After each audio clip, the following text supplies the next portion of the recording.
If you are in or have been in an abusive relationship and you want to know if they've changed, check these points in the video before you make any decision to reconnect.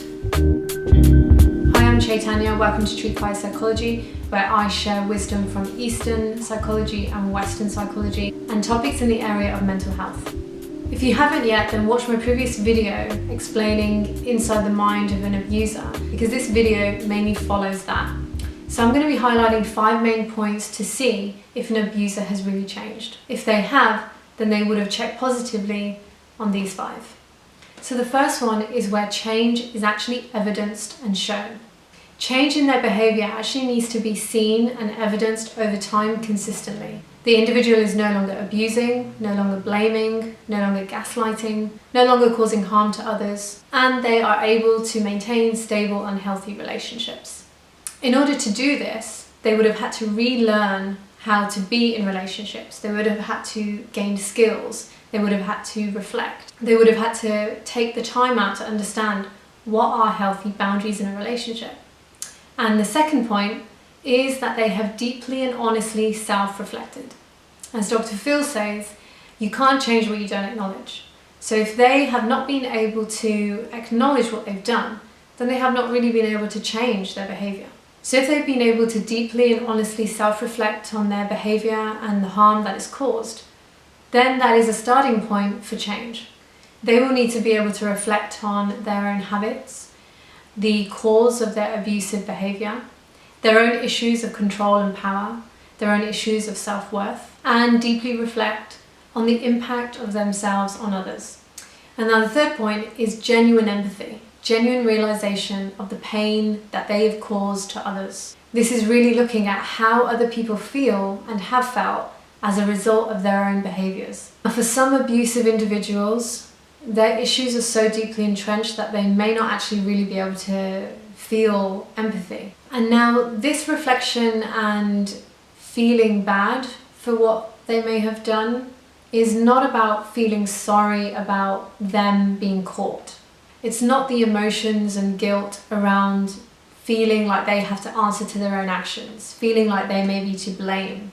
Their emotions of feeling bad and feeling sorry due to feeling caught or having to answer to their own actions is really tapping in to their own past pain, their own wounded inner child. This can be a display of their inner childlike expressions of blame, guilt and shame.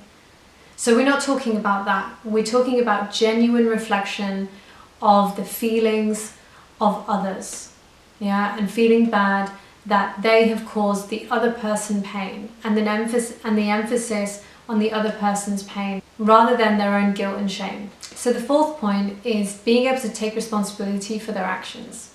This is an adult way of functioning. Being able to take responsibility for your actions and yourself is an adult way of being in the world. Abusive patterns of control, manipulation and exerting power over others comes from those inner drivers of low self-worth, not feeling valued and trying to find your self-value through controlling others, like I've talked about in my previous video.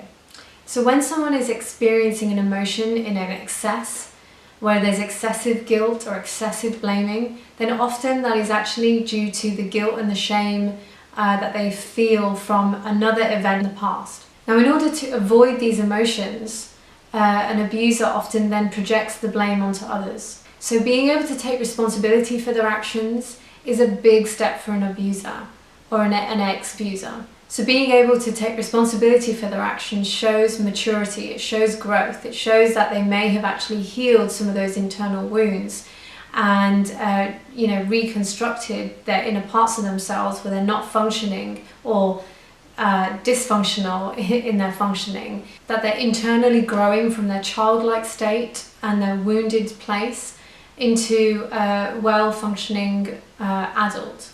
So the fifth point is the admittance that they were abusive. Being able to admit that, yes, I caused harm to somebody, I was an abuser. It shows that they are internally strong enough to carry that responsibility.